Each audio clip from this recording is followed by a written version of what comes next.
Hello, my name is Kerry Arthur, and today we are going to talk about the brand new box that is coming for Warhammer 40,000. And this one is, I'll admit, I did not know this was coming. I've not been sent anything. No one's told me anything about this. There's not been any particular rumours or anything floating around about a new box. But here it is anyway. Wake the Dead, which is Space Marines versus Eldar. I mean, at least Eldar is getting some big box action. That's good. That's a terrible. Why did I say that? They're in a box. Let's just skip over that. Pretend that didn't happen. Anyway, so it's Space Marines versus Eldar, and I have to admit I'm a little bit disappointed just for the fact that it's Space Marines. Which I know is probably going to sound, oh, what the hell are you complaining about? But we just had Tooth and Claw, which is essentially a box of Primaris versus a bunch of Gene Stealers, but the Gene Stealers got new stuff, and it was Gene Stealers, and Gene Stealers are cool, and they don't get the spotlight very often, so that was cool to see. Immediately following it up with Wake the Dead, which is more Primaris, but versus Eldar, feels a little bit, what's the best way to put this? A little recycled, I guess? It's like, okay, we put this box together, that's great, what should we do next? Well, I mean, we've already got a bunch of Primaris lying around, we could just do it again. Yeah, we'll just do that. I don't know, it doesn't feel as interesting as it could be. Especially since it is in the context of Vigilus. So the war for Vigilus continues, is the premise for this. And the warriors of Siam Han, I'm assuming. It could be something pronounced totally different. I've always said Siam Han and no one's ever corrected me, so I'm going to go with that. It's turned into a blood feud between the Imperium and that craft world. And now upon the streets of Vigilus, the Ultramarines prepare for urban war with the vengeful Aeldari. Okay, that's cool. I mean, to be honest, I like the fact that it's another Vigilus thing, because Vigilus is quite clearly gearing up to be the next campaign. I have seen a few people who are like, what is going on with Vigilus? Why is every single faction known to man congregating on this single planet? This feels very Dawn of War. It does feel very Dawn of War, to be honest. In fact, it feels exceptionally Dawn of War, but that's not really a problem for me, because the way that Vigilus has been set up, it kind of makes sense that it would be like a honeypot for the wasps of every single race in 40k. I mean, it is like just a bridge, the only bridge between the two shattered halves of the Imperium. And as such, you would imagine that pretty much everyone is going to want to get in on that action, because whoever controls that planet controls that gateway between the two halves of the Imperium. That's kind of a big deal. That's something that I think a lot of factions would be interested in, funnily enough. So you could say, oh, well, you've just written it that way. That's an argument I've genuinely seen. They've just written it that way. Well, yeah, they have. That's the story. That's what Vigilus is. That's what it's been set up as. But it's been set up that way so that things like this can happen. So we can have Gene Stealers and Eldar and Orcs and Rogue Trader stuff, possibly, and, everything. Everything is just going to converge on this one planet and start beating the shit out of each other. It's a great setup for a campaign. I'm not going to say if it came to like a proper global campaign where, people fought battles and then they reported the results back, all of that stuff, that it was a low impact or low risk campaign. But it's not quite as disastrous as, for instance, the Forces of Chaos winning the 13th Black Crusade, and technically they should be able to get to Terra, but then they had to retcon it because they weren't prepared to mangle the setting quite that badly at that time. Just throwing it out there, the original 13th Black Crusade, not the other one. So having Vigilus be the staging ground for a big campaign, like a big global campaign, would be really cool, especially if it only applies to one planet and some surrounding areas. It's a nice way to do it, and like I say, it does provide an opportunity for you to basically throw every faction at one world and go, hey, let's have a massive fucking war, which is exactly what you want from Warhammer 40k. In terms of actual contents of this box, that was a massive tangent, but never mind. In terms of contents of this box, it doesn't look too bad. I'll admit that the selling point for me for Tooth and Claw was, I felt like it was the aberrants for the Gene Stealers. I think that's what they were, abominants. It begins with an A, and it's got uns at the end, whatever. That felt like the selling point for that box, because that was a completely new kit, and the primary stuff for the Space Wolves, yes, technically it was kind of new stuff for the Space Wolves. They got a new battle leader or lieutenant, whatever the Space Wolf equivalent is of that particular rank. This one is not quite of the same. When I say the same standard, that's not fair, because the standard of the models in there, there's no difference, they're fine. But in terms of the selling point, I'm not entirely sure what the selling point of this one is. Apart from to boost two people who have got a Space Marine army or an Eldar army if they want to split it. If someone's got both, a nice little boost to their armies.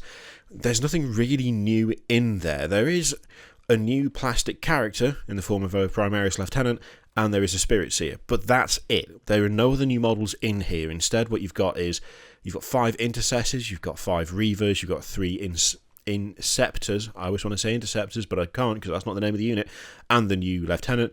And on the other side, you've got a bunch of Guardians, 10 Guardians with a weapons platform. You've got the, whatever the tank is, that I can't remember the name of. Is it the Falcon Grav tank? Probably. And you've got a bunch of Bone Wraith, Storm Wraith, whatever they are.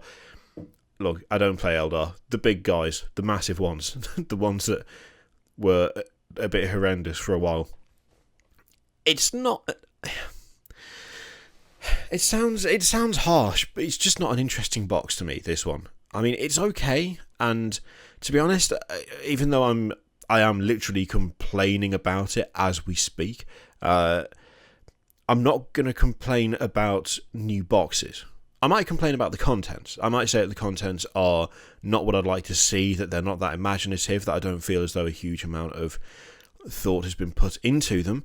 But I'm never going to complain about new boxes as a whole. Like these 90 to £95 boxes are really good for getting people in. They're great for getting new people into the hobby. They're great for, splitting forces between people. On the off chance you do have both armies, they're a good way to bolster the forces that you already have, provided you want the units contained within, obviously. But more choice in terms of these starter sets is not a bad thing. I'm a little concerned that they do seem to be going down the Primaris is everything route, which I thought we maybe might have steered away from a little bit, following Forgebane. But with any luck, if we're going to see more of these boxes centered around Vigilus, which it seems pretty reasonable to assume, I would hope that as it's becoming a massive draw for just every faction, that we might start to see a bit more variation in those boxes. You can still have Imperium without having Primaris. I did for a minute get conned with this box because I thought I was looking at standard Marines, but I was looking at Reavers instead. Look, when the picture first loaded, I took it in and I was like, oh, are those normal Space Marines? No, they're not. So yeah, it is Primaris again. I would kind of hope to see things like Imperial Guard versus whatever. I'm assuming the Necrons will show up again at some point. We've already got the Forgebane box, but actually no, that's true. We've already got the Forgebane box. What else could we do? Dark Eldar will probably show up at some point, you would have thought. Standard Tyranids as well. We've got the Gene Stealers there. If they're drawing Tyranids in, then that could be another box, possibly. We're probably going to see every faction represented in some way off this particular campaign. So the potential for different matchups is strong. It just depends on what Games Workshop goes for.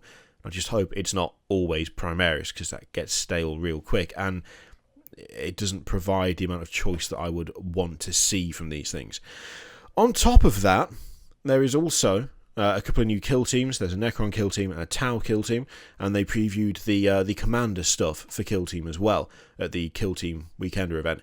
If you want all the stuff for the kill team things, I suggest you head over to Valrak's channel. There'll be a link in the description. He's got a video up that is covering everything that he found out from that event, so I'm not going to repeat it. Go and watch his video. He went there, he took all the notes, he asked all the questions, he did all the hard work. Go and watch what he's got to say about it, because he's got all the information as well.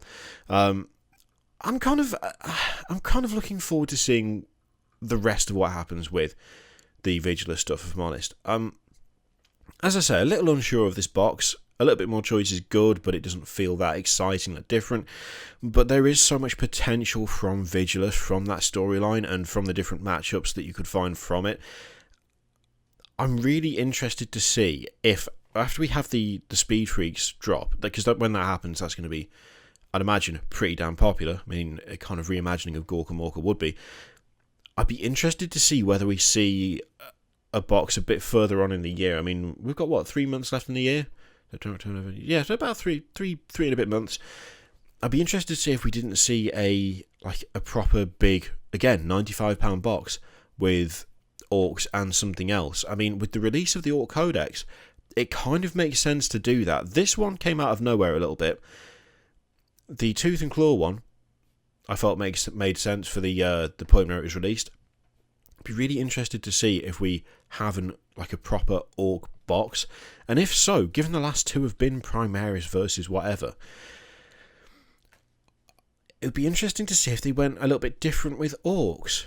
I don't know whether they will, whether that's just me getting hopeful over nothing, but it would be nice if they did. It'd be interesting to see whether they do. But, I mean, as we talked about last week, the chance of the rumour of there being more of these big boxes, and my response is basically that's not a rumour, of course there's going to be more. There you go. Immediately, we have a new big box, and much though I don't like the fact that it's Primaris versus something, it is at least more choice. It is another starting edition of the game where you don't necessarily have to go Death Guard versus Primaris. There is now, given they all contain the core rules, we're getting a decent variety, because we have got the Dark Imperium box, but now we do have Forgebane, and we do have Tooth and Claw, and now we do have Wake the Dead, all of them with the core rules contained. So we're getting there. In terms of, what you choose to start with for these things, we are slowly getting there, and it's good. I'd just like to see something other than Primaris for the next one, if that's okay. Please, Games Workshop. Asking personally, obviously. So yeah, there you go. That is the new box. There's some Kill Team info over at Varric's channel. Go and take a look at it. And I think that is it. What matchups do you think they should do next? If there was orcs specifically, let's focus on orcs, because October is coming up, and there is potential there for another box, possibly. Maybe not during October itself, but I'd say maybe in the next few months, if we were going to see one, it would be likely to be around then. What matchup do you think, in the context of Vigilus, what matchup would you want to see with orcs? Apart from Primaris, not Primaris. Let me know in the comments down below. In the meantime, feel free to click any other things, Patreon, video, subscribe, all that shit. Click it if you like, don't click if you don't want to. And I will see you for the next one. Toodaloo.